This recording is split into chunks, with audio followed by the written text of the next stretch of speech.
Hey everybody, it's Tim and Mary, and we are talking about learning to love your midlife, time loving midlife. Dr. Mary White, how are you?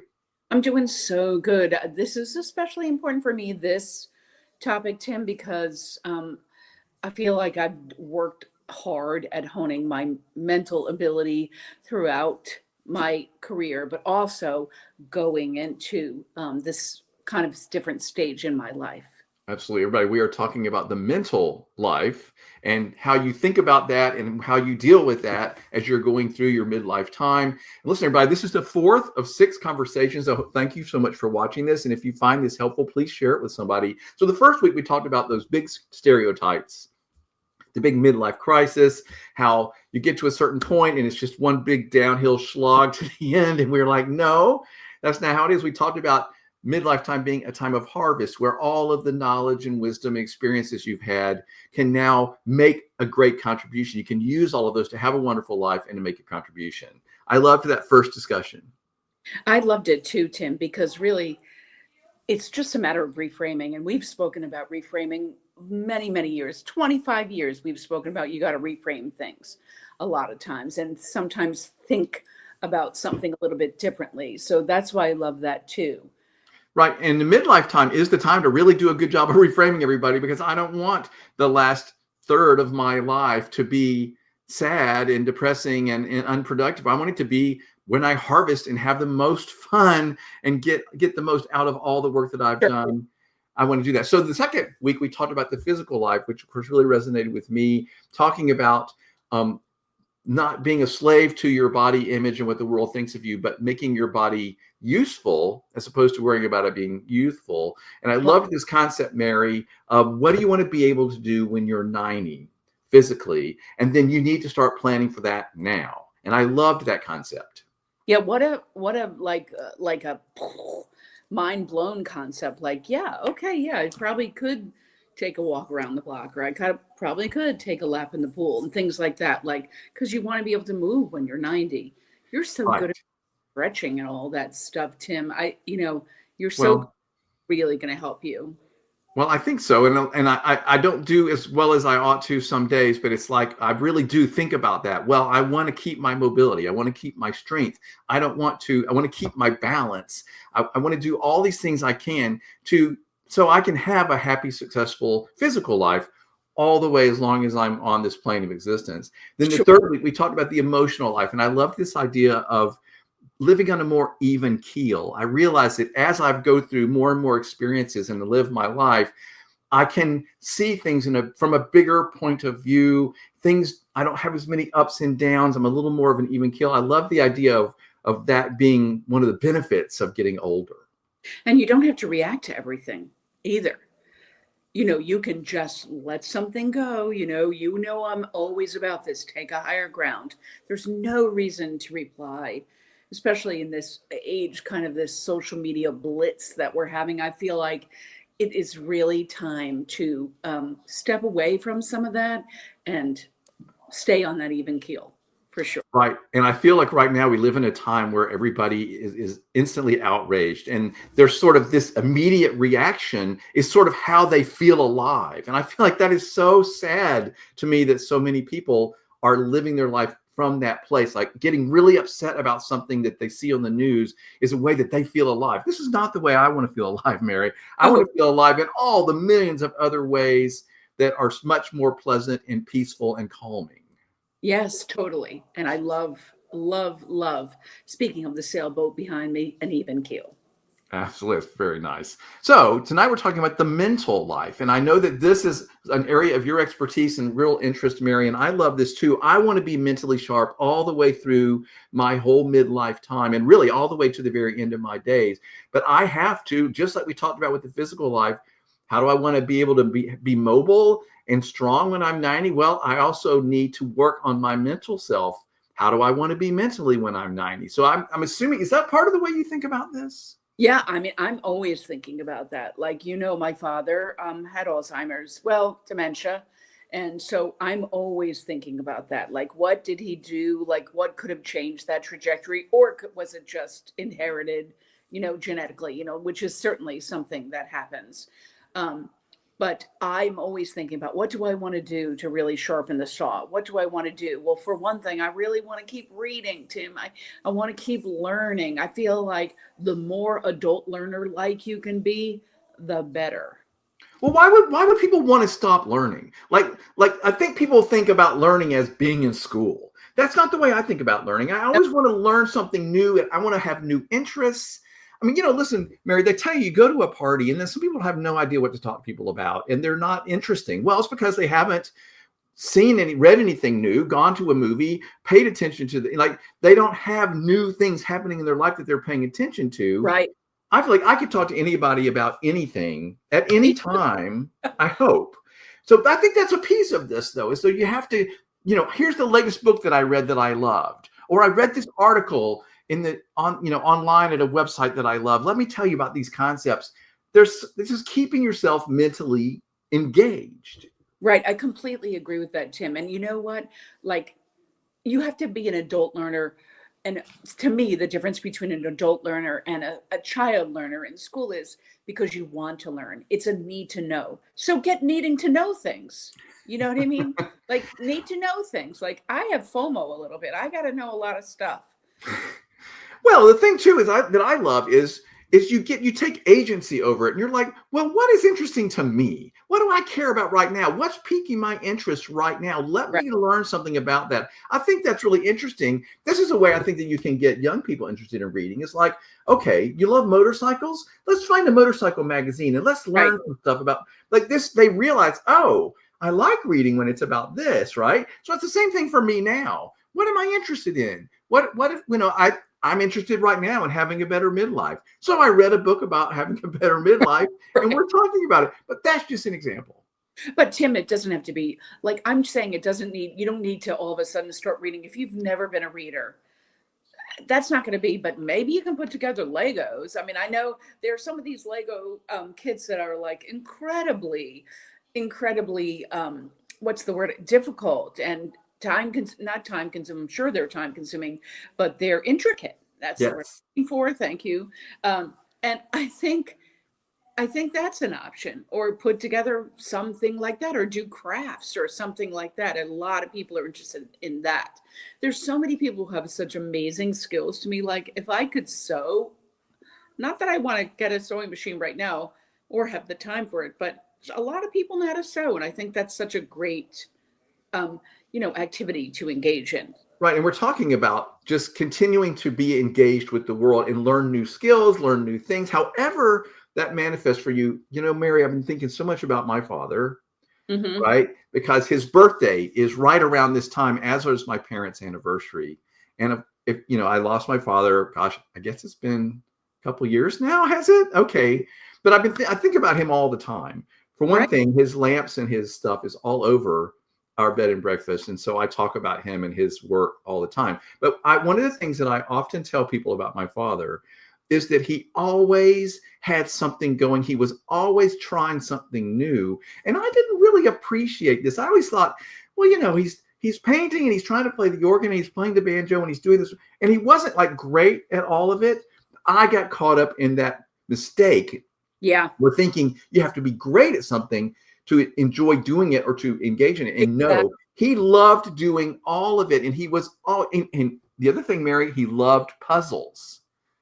And it kept his brain going. He could work on a puzzle. He always had a puzzle going.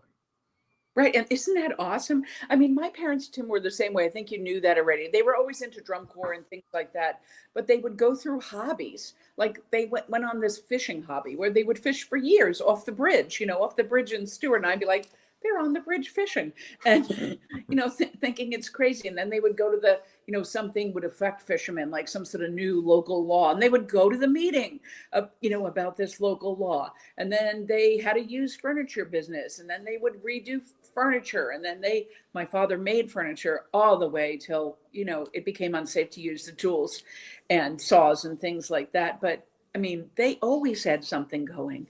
Always. Well, and I just think that's your parents were like this, and your whole family has had this. Like, you aren't going to sit around, right? You're engaged with the world. You're always trying something new, doing something new. And this is what we're talking to everybody when we're talking about engaging in the mental life in your midlife time, is staying engaged in whatever that looks like. But don't just sit and turn on the TV, because just like when we talked about the physical life, I've known a lot of very nice people who retired, sat down in front of the TV, and that was it. They stopped moving, they stopped thinking, they stopped reading. So not only did their physical life really decline, but their mental life did as well. And I don't want that to happen to me. 100%. And it's kind of actually, Tim, it's scary for me to think of it. Like I'm scared to think of, like, I feel I'm pretty intelligent at times, um, sometimes not so much common sense. Dr. Mary White, you're doing okay. Yeah, I'm doing But, okay. I think sometimes that caution of is part of the motivation. It's sort of like for me physically, it's like, well, the day I think about not going to the gym, I'm like, well, listen, I need to stay on top of this. I think that there's something healthy about knowing that you need to be on top of it. Right. I mean, the being anxious about it is something else. I mean, I don't need to necessarily be anxious, but every day I do like 5 puzzles. I do every day, Tim, the New York Times mini crossword puzzle, the New York Times regular crossword puzzle, Wordle, connections, and strands, all from the New York Times app. And So do you do this because it's fun, or do you do this because it's part of your mental acuity program? both. I mean, when I finished a PhD many years ago, I said I was going to do crossword puzzles. I loved crossword puzzles. My mother loved crossword puzzles. My brother loves crossword puzzles. Everybody, my mother sat me down. That's how I learned vocabulary words, was really doing crossword puzzles. So, but I really couldn't engage in it when I was within a PhD program. So after I was done, guess what? I started it. I bought the New York Times Games app and I do it. By the way, the mini puzzle, strands, connections, and Wordle are all free online. You don't have to subscribe. So they won't keep track of it like like I will on my phone. But you know what, Tim? Let me tell you my day, because it's crazy, crazy, crazy. But tomorrow will be my thousandth crossword puzzle, New York Times crossword puzzle. Yeah, Perfect timing for this conversation. like it's so stupid, and sometimes I have to have a little bit of scaffolding or an assist, It like doesn't matter, but you're engaging, right? You're challenging yourself. You're doing something mental each day. I have this little puzzle app that my husband got me turned on to, and I do this little, and it's kind of like a crossword puzzle where it gives you the letters. letters, I and do that. then you have to figure out, make words out of it. And I'm like, okay, I'm going to do this every morning. And sometimes they're really hard, and I'm like, this is good for me, and it's a way that I sort of start my day. Right. That's the way I start my day too. Like I can, and sometimes it takes me, like if I have a 5 minute break and I'm still doing the puzzle, I'll do it. And then I come home and have dinner, do something, and then whatever, and then do a little bit more, and it's eventually done. But figure out, the idea, everybody, is figure out what is interesting to you. How do you want to engage? But keep yourself engaged. Keep learning, keep reading, keep finding out about stuff, keep trying new things, try new hobbies. Just stay engaged and keep your mental processes going. Don't just sit and watch the TV and be passive. Yeah, and you don't have to. I keep on talking about reading, but if you're not a reader, you're not an everyday reader. Listen to a book on. I'm gonna so date myself by this, Tim. Allow me to say it, and then I'll change the word. A book on tape, but now let me say an audiobook. I mean, that is fine too. That's reading. You know, Sure. did I tell you one Christmas? I maybe didn't. Well, like in between Christmas and New Year's, Noel is traditionally off, and we started listening to this book on a drive. And we listened to the whole series of books. We didn't turn on the TV once. It was like one of our favorite times, like, because we would just sit and engaged in a book on audiobook. It's really break that habit, Tim. You can say book on tape. I know what you mean. It doesn't matter. But the point is, you are engaged in a story. You're listening, and I do think that counts as engaging in listening to the story. I have friends that do a lot of driving for their job, and they will listen to books on tape and all the time that they're in the car, and it's really engaging. A lot of our book club members here at Phantom History House do their books that way, and it's like, it doesn't matter. You're getting the story, you're hearing the story. I personally like to sit down with my book or my tablet because I find that really, really engaging. But I do like, if I'm driving a couple hours somewhere, I do like a book on tape. It's makes the time go by really fast. And I know your favorite books on tape, audiobooks. Do what now? I know your favorite ones. Oh, do you? The Harry Potter series. Oh, is you? I've listened to many of the Harry Potters many, many times when traveling up to do band clinics. Yeah, and of course, those are fantastic recordings and performances. But I've got some friends who've turned me on to some other genres that are really fun, and I enjoy engaging with a story, and I'm keeping my mind going. It's not just mind-numbing scrolling, seeing what the latest meme is. Listen, that can be a great way to turn off your brain, but the idea, everybody, is stay engaged mentally. There was a concept in the book that we're using sort of as a springboard for our conversations called Learning to Love Midlife by Chip Conley. One of the things he talks about when he's talking about the mental life is the difference in knowledge and wisdom. And I thought this was very interesting. Do you want to tell me what you feel like your definition is of those words?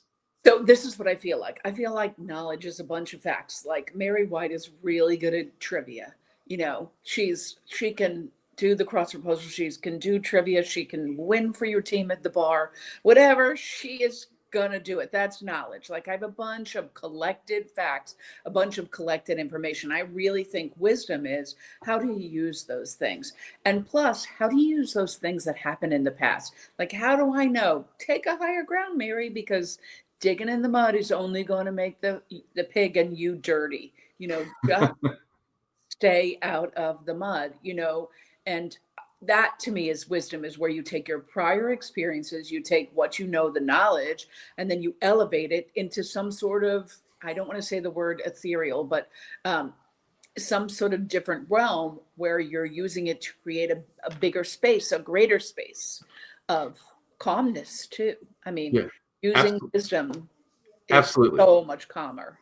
So there's a couple quotes that I liked that were mentioned in the book. One is, knowledge is in your phone, wisdom is in your gut. Well, gosh, why didn't I say that too?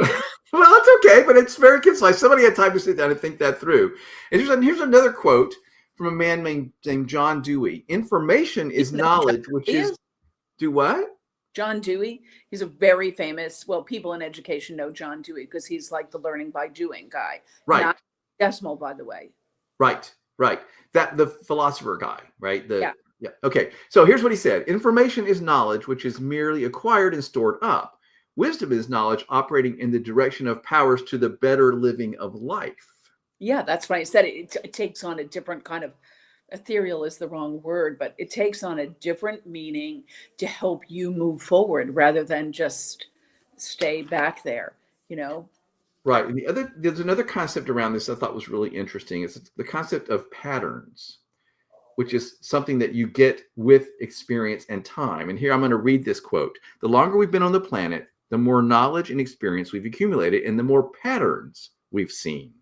These are the raw materials for wisdom. By midlife, we're experts in the school of life. We've become masters at pattern recognition. We can connect the dots faster and more effectively. I felt like this was a really great way to sort of describe this whole mental. It sucks. It wouldn't be a podcast without Socks walking across. You had to have a cat up here. So I do like this idea of recognizing patterns, because I feel like that is it reminds me of the conversation we had about emotions and being less emotional. It's like, I've been here, I've seen this play out before, and recognizing those patterns of how things work is a mental process. But I feel like that's how you get to wisdom. I think that's the concept. That's how you get to wisdom from knowledge.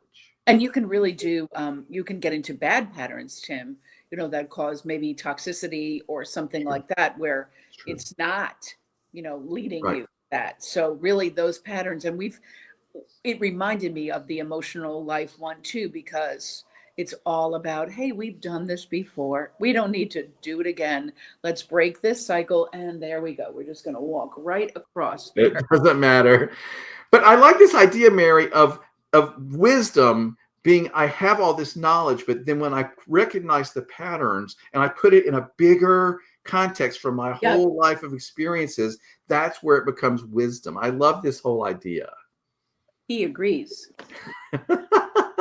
There's another quote I really love that he mentioned about this by Steve Jobs, of course, who we all know and I We know. admire greatly. By the way, his autobiography is fantastic. Um, you cannot connect the dots looking forward. You can only connect them looking backward. Wow. Why am I not coming up with better quotes like this? Is No, you did great. But I these think this is a really great idea. It's like as you have the more and more years of experience to look back, it's much easier to connect those dots because you have been through so much and you know how things connect instantly. Like I've been there. I mean, even things going on in the news right now, and I'm like, oh, well, I know how this is going to play out, and I know how this is going to go over here because we've been here before. I've yeah, seen these patterns play out, and of course, the whole thing about if you don't learn your history, you're going to repeat it. And this is what I feel like we're constantly doing these days. yeah, and not it's often attributed to Winston Churchill, but probably not him. But that's a fact I have. Tim, that's a little tiny piece of knowledge. But anyway, yes, I completely agree. Like you learn to look at those patterns and often not repeat some of them, but really take those patterns, been there, done that, bought the t-shirt, time to move on. Right. And as you mentioned before, it's also recognizing patterns that did not serve me well in the past, right? Well, here's a stupid mistake I did before. Maybe I don't do that again. That is wisdom coming out to play because I'm like, okay, I have done this before. I recognize that pattern. And I think I've said before, even on these conversations, one of the real breakthroughs for me in my life was when I started to recognize these negative patterns, these negative habits. And as soon as I got where I could see it and recognize it, Yeah. it took all the power away from it. So no longer did I spiral down, but I was like, oh, there's that thing I do. I recognize this moment. I recognize this habit. I recognize this pattern. And that was so powerful to me because no longer did that, oh no, I'm about to go down this spiral. I stopped going down the spiral because I could back up and see it for what it was. And I was like, oh man, I don't need to do that. I Yeah. know where that's going to take me. Maya Angelou says, when you know better, you do better. It's fantastic. Yeah. So this is a mental thing, everybody, because you've been there, you have the knowledge, you have the experience, and then you start to see the patterns and you start to recognize things. This Hmm. is one of the great things about getting to your midlife time. This is one of the gifts of getting older, is that you can take all of that experience and knowledge and turn it into wisdom and not make the same mistakes over and over, and hopefully help guide other people. Share your one of the things they recommend you do is share your wisdom with other people, with young people in some way. This is sort of what we're doing right now, right? Like the idea is let's share some of these things we've learned and maybe somebody will find this and want to watch this and get something out of it. It feels good for me to share some of the wisdom that I think I might have accrued. Right. Is don't get oversharing or don't. I mean, people have to welcome that, but Of course. you know, many people, if I have done talks about leadership and things like that, and people appreciate that I'm sharing, what I've learned by my mistakes, as well as the patterns, as well as anything that I've gone through. Yes, I mean, you know, Yeah. uh, it's good to share. And this is why we like to read or listen to an audio version of a book that is someone has shared their knowledge and their wisdom, and they can tell you, okay, well, here are things I learned that really helped me. I love reading sort of self-help kind of books. I do read a lot of those because I find them very, very helpful and interesting to me. I just finished reading Ina Garden's "Be Ready When the Luck Happens." Say it again. Ina Garden, do you know who she is? Mm-mm. Okay, well, Ina Garden's on the Food Network, and she had a show on the Food Network called The Barefoot Contessa. It's Oh, very. She was on in Southampton. Well, she wrote an autobiography recently. It's called "Be Ready When the Luck Happens," and I just thought it was terrific. It didn't take me long to read, and she really talks about that all her experiences and all her knowledge and all her wisdom. She was ready to go. Like when something big was going to happen, she was ready to go because I mean, it was kind of lucky that she got there, but in some ways, but she really did use everything she had learned and she was reaping what she sowed for sure. So it's very good. Isn't that quote, luck favors the prepared mind? Yeah, I've not heard of that, but I love it. But I mean, this is the whole thing. People say that it's luck, but like you have to be ready to take advantage of this opportunity when it's lucky enough to show up, but you've prepared yourself. Like, because somebody else could have the same lucky break happen, but they're not ready. They haven't done the work to make themselves prepared in all the Hmm. different ways that we're talking about in this series. And so I think this is what a lot of people attribute to luck. You know, oh, there's this Broadway star. They get this lucky break. No, they've been working at their craft for years and being ready to step in at that moment. You have to do the work to be ready to take advantage of that lucky break. Correct. I always think about that when people talk about singers. Oh, they're not a good singer. Do you know how hard they work to get there? I mean, whether you like them or not, I mean, they're talented Yeah, and because they're ready. But I love what you said about be ready, you know, right. amass it all, and then you're ready to be wise. Right. The other big concept that Chip Conley talks about in his book, we're using the book Learning to Love Midlife by Chip Conley to serve as a guide. One of the other concepts he talks about when you get to the midlife, and we've discussed this in other venues when we're talking about it here with the mental life, he talks about sort of editing your life. You learn how to edit your life and you decide, I'm going to let this go. He talks about sort of shedding your skin when you get to this age, and you can say, okay, here's some things that I've been doing or that I've been living with, and I'm just going to let that go. I'm going to peel that right off and let it go. You know, and he talks about you're not your job, you're not your bank account, you're not your trophy wife, like you are. What are you underneath all of that? I think when you get to your midlife time and you've done all this work that we were just describing, Right. then you can sort of you can Yeah. give yourself permission to let a lot of those masks we wear, take it off and put it away. This is incredibly freeing and exciting. And to call those, it has to be so releasing, to eliminate those. It has to be releasing. That has something to do with your physical life too, like to shed that what people may think about you, they don't know you, you know. So I do like that. Yeah, And we also, talked a lot about not worrying so much about what people think. yeah, I was thinking about also shed some old patterns perhaps, but also some, like I think we talked about this, Tim, but you don't have to, you can say no. It's okay to say no to somebody. This is something that I really struggled with in my career, was saying no, just because um Well, and sometimes you feel like I have to do this because of such and such and such and such. But I do think, like they said, one of the gifts of getting older is you can say, either that wasn't really true or that's not really important to me now. What really matters to me now? Where do I want to spend my time? Who are the people I want to be around? I yeah, spend a lot less time around people I might have felt in like I had to be around someone or sort of tolerate. And now I'm like, I'm not interested anymore. I don't feel the requirement. yeah, no, I completely agree. Like, you don't have to go to that party if you don't want to, where you might have felt like you have to, for sure. Yeah, he talks about the great midlife edit is what he calls it. What do I let go? What do I keep? What do I change? Say those three again. I like it. What do I let go? What do I keep? And what do I change? Hmm. Something to think about, everybody, as you're thinking about the mental life that you want here in the midlife time. There's something to think about. What things in my life do I just want to let go? I don't need them anymore. What things do I want to change and do differently?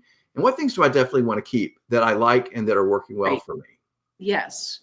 Wow, it's really great food for thought. I could think of myself like either making a mental list or an actual physical list. Yeah, absolutely.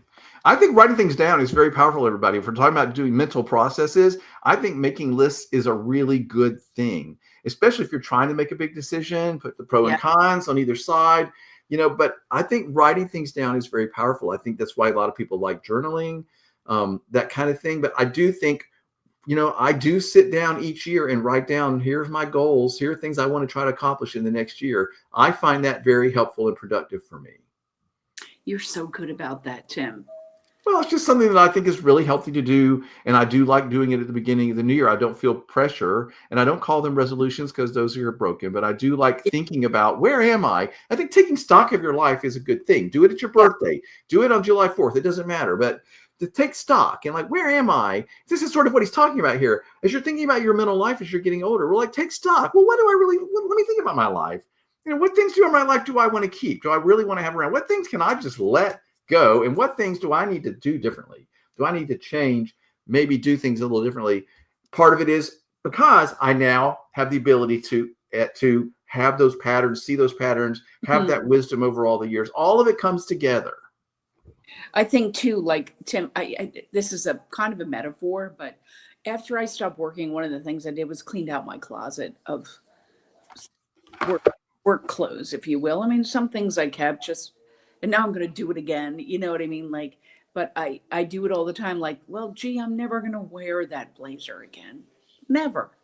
Yeah, that's one of the gifts of moving. I'm about to move again, and it's very hard work to move. But one of the gifts of it is you purge your life. You go through that process of what do I, Mary, you helped me with this when I moved last couple of years Oof. ago.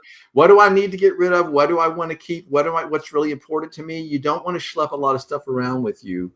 So part of the same sort of mental process we're talking about. Take stock, have some thought, think about this. And then the other big point we made tonight that I loved, Mary, was really like our parents did, stay engaged, keep learning, figure out what you're interested in, find new interesting things to go or do, or, just stay engaged with life and interested in life. There's so much to do and see and learn out there. You know what I've been reading a lot lately, Tim, like just in newspapers or magazine articles or things like that, or just seeing that there's a lot of loneliness. And I do not think that is good. You could be around a lot of people and be lonely, but I think there's many people because they've lost spouses or whatever who are alone. And how, I think that's something to think about, like how to engage in a community that will help you through that or something, because that to me is must be very tough.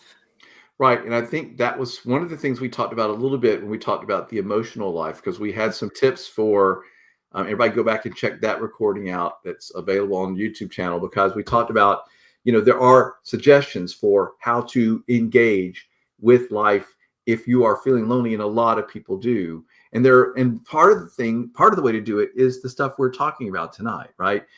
Join a book club, find a way to volunteer, find somewhere to be engaged, go join some sort of group. There's all kinds of, go join a yoga studio. You'll meet people, you engage with people.